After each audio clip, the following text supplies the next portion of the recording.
Hey guys hi. अभी सुबह सुबह का समय है, सब लोग सोए हुए हैं घर में और मुझे मेरी बाइक रिपेयर करनी है। उसका जो फ्रंट गियर है वो थोड़ा सा लूज़ हो गया, तो उसको मैं ठीक करूँगा फटाक से। बट मैंने सोचा यार, एक बहुत ही स्मॉल टॉपिक था, उसके लिए ज़्यादा समय वेस्ट करने की ज़रूरत नहीं थी, और वो था काफ्स को लेके।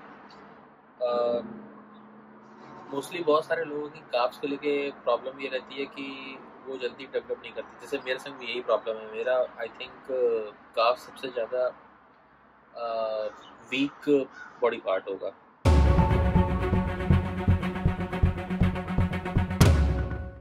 क्या प्रॉब्लम क्या है? प्रॉब्लम ये है कि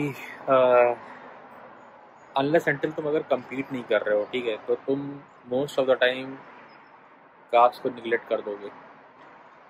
क्योंकि अगर तुम compete कर रहे हो तभी तुमको ज़रूरत है हर तुम्हारा बॉडी पार्ट खिल के बाहर आए। बट अगर तुम compete नहीं कर रहे हो तो तुम most of the time upper body पे बहुत ज़्यादा दुनिया ध्यान देती है देन लोअर बॉडी। ये तो ट्रुथ है।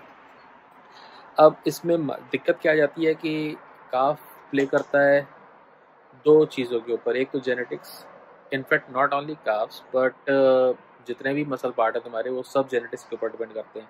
इसलिए तुम देखोगे यार कि कुछ लोग हैं जो कि काफ़ी जिम करोगे वो ज़्यादा ब्रॉडर नहीं होंगे, और कुछ होंगे जिनका स्ट्रक्चर तुम देखोगे काफ़ी ज़्यादा ब्रॉड होगा। तो जो ब्रॉडनेस है वो जेनेटिकली है यार, उसको तुम नहीं कर सकते। तुम उसके ऊपर मसल बाइंडिंग कर सकते हो बस, ठीक है। जितना ज़्यादा मसल स्ट्रांग कर सकते हो उसी से तुमको थिकनेस आ सकती है। बट तुम सोचो कि तुम अपना केजी स्ट्रक्चर बड़ा कर दो, which is nearly to impossible. Now अब काफ में दिक्कत क्या है कि पहली बात तो ये समझ लो कि बहुत ही ज़्यादा ज़िद्दी मसल है। क्यों ज़िद्दी मसल है? अब तुम्हारा जो पैर है वो मोस्ट ऑफ द टाइम सबसे ज़्यादा एक्टिव रहता है, राइट।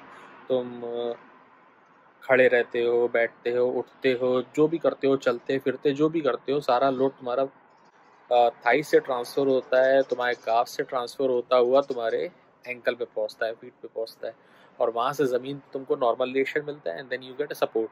तुम अप्रोप्रिएट एंगल पे खड़े हो पाते हो। अब चूंकि तुम दिन भर ये सब काम कर रहे हो तो तुम्हारा जो काफ है वो ऑलरेडी एक्टिव रहता है। मतलब वो हर समय ट्रेन हो रहा है किसी ना किसी तरीके, किसी ना किसी फॉर्म में। उसके ऊपर परमानेंट लोड पड़ा हुआ है। अब जैसे मेरा ये हाथ है, इस समय मैं अपना एक कैमरा पकड़े हुए हूँ तो सिर्फ वो एक्टिव है, मेरा दूसरा हाथ अभी खाली है। तो मोस्ट ऑफ द टाइम ऐसा होता है, तुम अगर अपने ऑफिस में काम कर रहे हो, काफ का मसल पार्ट है वो ऑलरेडी एक्टिव रहता है। तो चूंकि वो लाइफ लॉन्ग ऐसा है, बचपन से लेके जब तक तुमने जिम स्टार्ट किया तब से वो ऐसा है, तो वो थोड़ा स्टबन हो जाता है, जिद्दी हो जाता है। तो अब क्या है कि वो ऐसे तुम्हारा ट्रेन नहीं होगा। तुम सोचो कि तुम बस हल्का फुल्का यूं up situps and down pulls मान लो तो तुम्हारा काम हो जाए, तो उससे काम नहीं होगा।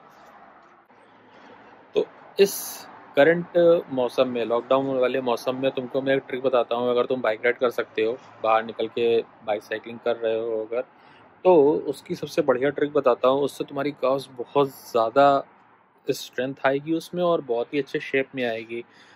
मेरी भी आप जो है जेनेटिकली वीक है, तो मैं भी उसके लिए ऊपर 30 डेज़ का मैंने अपना सेल्फ गोल रखा हुआ है कि मैं सिर्फ और सिर्फ उसी को ट्रेन करूँगा, ठीक है।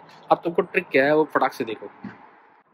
अब ट्रिक ये है कि ये है तुम्हारा पैडल, ठीक है। अब इस पे तुम जनरली बाइसाइकिलिंग करते हो तो ऐसे पैर रखते हो। तो जब तुम ऐसे करके लोड डालोगे तो तुम्हारा लोड इसके थ्रू नहीं आएगा, तुम्हारा लोड आएगा सीधे नी पे, ठीक है। तो नी के थ्रू तुम्हारे थाइज और इसके थ्रू तुम एफर्ट डालोगे, और डिपेंड करता है तुम्हारी सीट कितनी तुमने ऊंचे कर रखी है। बट काफ्स को एंगेज करने के लिए तुमको करना क्या पड़ेगा?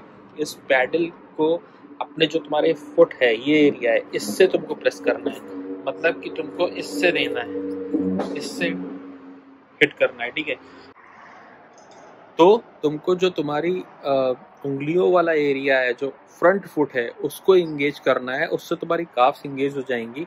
एंड कोशिश करो कि अगर तुम्हारे पास इंक्लिनेशन है कहीं पे, वहाँ पे करो। हाँ, लेकिन चीट मत करना, डाउन गियर मत रखना। दोनों फ्रंट और क्या कहते हैं, बैक के, रियर के, दोनों के टॉप गियर पे रहना, मतलब हाई गियर पे रहना, और मैक्सिमम एफर्ट डालना। अगर इंक्लिनेशन पे कर रहे हो ना, 5 मिनट इज़ गुड, और उसके बाद नीचे आ जाओ। लेकिन हाँ, पहले नंबर गियर पे दोनों। भाई तुमको देखो क्या मस्त फील आएगा तुम्हारे काफ्स के ऊपर। ठीक है, तो 30 डेज तक मैं भी करता हूँ, तुम भी करो, फिर दोनों भाई आपस में रिव्यू करेंगे कि कैसा रहा। ठीक है, चलो मिलते हैं, बाय बाय। चलो एक क्विज बताओ, ये इधर है टोटल 5 गियर, इधर आगे फ्रंट पे है टोटल 5 गियर। जो चेन है उसकी लेंथ कांस्टेंट होती है, इवन तो दोनों स्मॉल गियर लेने पे पैडल फ्रीली क्यों चलने लगते हैं? जो आंसर देगा उसको मिलेगी टॉफ़ी।